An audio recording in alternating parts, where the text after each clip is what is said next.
All right, for some reason, I don't know, the video stopped, but we'll just keep going. So, got us a new splitter, the Fors Bruks, and I got the short one. In comparison to the Japanese splitter, and the X27 Fiskars and the Japanese splitter are pretty comparable, but you can see there's a solid 8-9 inches difference. Profile wise, you can see it's shorter. Whoops, sorry. Shorter, fatter, but I like it so far. It's got the good strike, it's got a real good strike collar, spot welded on the back. Obviously, American hickory, can't go wrong there. But it is considerably shorter.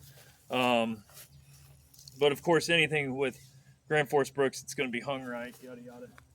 I was just splitting some this locust. It's got a bunch of carpenter ants in it. That's about the only thing that'll make a locust tree rot. So, itchy.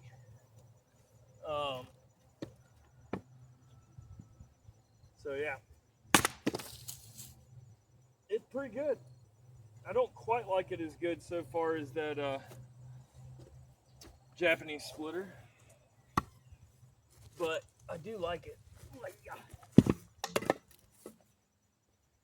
It is shorter, but that strike collar is nice.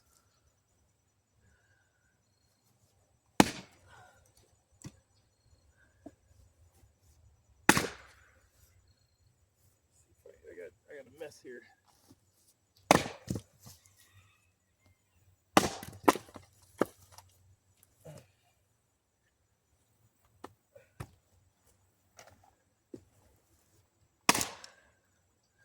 But, the problem with these is they're expensive.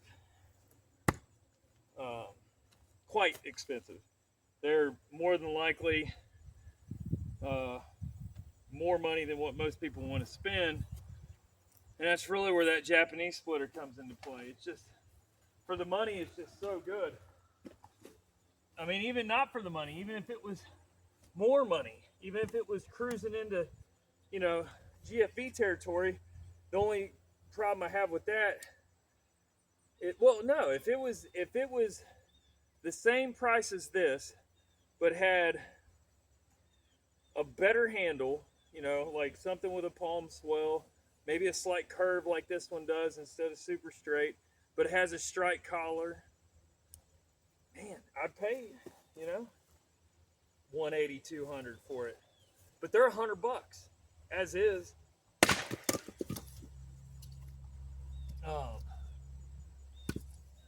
Somebody posted on that video I made the other day, asking about that, and yeah, the eBay, the same guy I bought that one from is still on eBay selling them out of Japan for $104. I think I paid $80 or something for that one, but I got it a couple years ago. So this is pretty good though. But if I had to have one, it might be that one. It might be this one. If I only could have one, this is definitely in the lineup. Now that Fiskars, I looked those up. They're $80 now. That's too much money for that. Oh, it's got a damn splinter out of that handle. I feel like there's a knot in this. There we go. Yeah, big old knot. Locust is normally really clean, but that one had a big old knot in him. But if you're going to abuse your stuff, if you're going to leave it out and everything, then yeah, that Fiskars is great. But if you're gonna and 30 years or whatever, one of your kids comes to you and says, hey, doesn't have any money and I need an axe, and you've got that laying around, that's a great one to give to them. But if you've got somebody that you're willing to spend $100 on for their birthday, Christmas, whatever, that Japanese one's, a Japanese splitter is, god dang nabbit, is right on the money. Oh, there's another one in here. Yeah, there he is.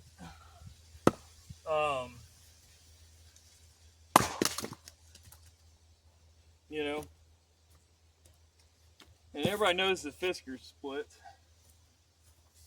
Let's give that Japanese a little love. I do like the hell out of this. I like it a lot. A lot.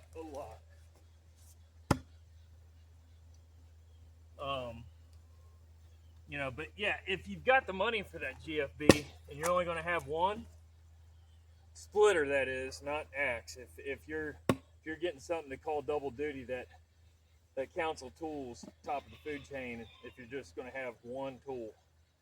But if you've got a splitter, maybe the longer handle version of that, if you're willing to spend the money. But if not, if you've got a $100 bill burning a hole in your pocket, this is the one. I'd spend $30 more on this every day, all day, over that Fiskars. It's better. Oh god, dang, man! It just, you know, like, not, wood ain't all created equal, but dadgum, like every time you swing this, it just cuts. It just, and you want it, you know. I could keep going and going and going with it. It doesn't hurt me, and my back's all jacked up, shoulders are jacked up. There's another instance where it really needs a strike collar. So look at that. I didn't put anything into that. Wonder if I could split that cherry underneath that with one go. No. I did get a crack out of it. I did. But I don't think I'm that strong. But you know, for $100, as far as this Japanese splitter, anything around $100. If you're at 70, 80, just spend an extra $20 and get this. And then I will say, you know, before you do anything, put something. Yeah, see, there it goes again. That's my only complaint with this, and eventually it will make its way through. You can see that just happened, and I'm just waiting to break it. I mean, I don't really care. I'll make me a better handle for it, but that's my only complaint with it. I was literally getting ready to say, make a strike collar. A 4 or 5 inch strike collar would absolutely pay dividends.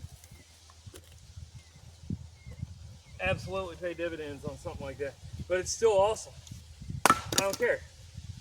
I don't care that I have to rehandle it. It doesn't matter to me. I love that. I love that splitter.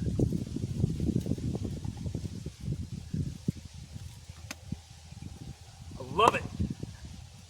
I love it. I love it. It's so good. And like I said, once I get through it, I'll just rehandle it. It's no big deal. See, here's another overstrike. You know, I almost did that on purpose. I won't say I did, but almost. Like, I just don't care. I want to rehandle it. But anyway, yeah, that's it. So that, you know, like, in comparison, the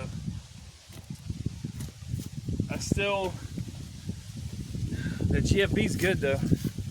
I ain't gonna take anything away from it. It is superb, but it's 2.5 times as much as that. This is $240 there, give or take. $220, $230, $240, and that's $100 right now. And he hasn't really raised his prices much. It's just real good. The only problem is So if you get one of these, immediately make a strike collar for it. Doesn't even really matter what it is. It could be leather. A piece of aluminum would be awesome. But yeah, definitely put a strike collar on it. It's just that Japanese white oak ain't made for this. It's just not nearly as good as hickory. But anyway, that's what I got. I'll always gravitate toward that Japanese dude. But that Fors Bruks, that is a pretty thing. It almost belongs on just sitting just like that on your wall. It's just good. That's what I got.